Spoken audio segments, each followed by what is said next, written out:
গর্ভাবস্থায় কিছু ঔষধ মা ও শিশুর জন্য বিপদ ডেকে আনতে পারে, আবার কিছু ঔষধ নিরাপদ। আপনার সামান্য অসচেতনতায় আপনার অনাগত সন্তানের জন্য বিপদ বয়ে আনতে পারে। চলুন জেনে নিই কোন ঔষধটি নিরাপদ আর কোনটি নিরাপদ নয় সে সম্পর্কে। আসসালামু আলাইকুম, সবাই কেমন আছেন? চলে আসলাম নতুন আরেকটি ভিডিও নিয়ে। যাই হোক, আজকে আমরা কথা বলবো গর্ভাবস্থায় ঔষধ খাওয়া মানেই সতর্ক। কোন ঔষধ নিরাপদ আর কোনটি ঝুঁকিপূর্ণ জেনে নিন এক নজরে। চলুন তাহলে কথা না বাড়িয়ে ভিডিওতে চলে যাই। আর হ্যাঁ, ভিডিওটিকে নিজে দেখবেন এবং অন্যদের সাথে শেয়ার করে জানানোর সুযোগ করে দিবেন। লাইক ও কমেন্ট করে জানাবেন কি ধরনের ভিডিও দেখতে চান।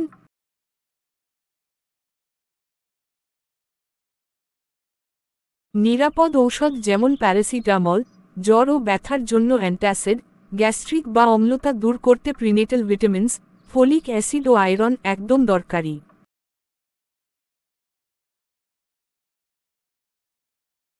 তবে কিছু ঔষধ গর্ভস্থ শিশুর ক্ষতি করতে পারে, যেমন আইবাপ্রোফেন, শেষের দিকে খুব বিপজ্জনক। টেট্রাসাইক্লিন, শিশুর দাঁতের ক্ষতি হতে পারে। আইসোট্রেটিনোয়েন, এটি মারাত্মক জন্মদোষের কারণ হতে পারে। ডাক্তার ছাড়া কখনোই ঔষধ খাবেন না। একটি ঔষধ হতে পারে আপনার সন্তানের জন্য ঝুঁকির কারণ। গর্ভাবস্থায় সচেতনতা মানেই সুস্থ মা ও সুস্থ সন্তান। যে কোনো ঔষধ নেওয়ার আগে অবশ্যই পরামর্শ নিন বিশেষজ্ঞের। ভিডিওটি দেখার জন্য ধন্যবাদ। ভালো লাগলে চ্যানেল ও ফেসবুক পেজের সাথে থাকতে ভুলবেন না। যারা ইউটিউব থেকে দেখছেন ভিডিওটি তারা চ্যানেলটিকে সাবস্ক্রাইব করে বেল আইকন বাজিয়ে রাখবেন যেন গুরুত্বপূর্ণ ভিডিওগুলো মিস না হয়ে যায়।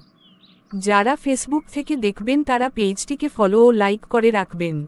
দেখা হবে আরেকটি ভিডিওতে, সে পর্যন্ত ভালো থাকুন। মেডিসিন ও লাইফস্টাইল সম্পর্কে জানতে মেডিসিন 360 বাংলার সাথেই থাকুন। ধন্যবাদ।